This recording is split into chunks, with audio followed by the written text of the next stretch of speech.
गणनायकाय गणदैवताय गणाध्यक्षाय धीमहि गुणशरीराय गुणमण्डिताय गुणेशानाय धीमहि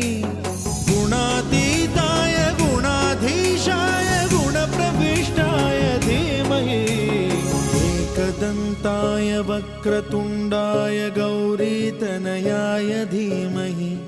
गजेशानाय भालचन्द्राय श्रीगणेशाय धीमहि एकदन्ताय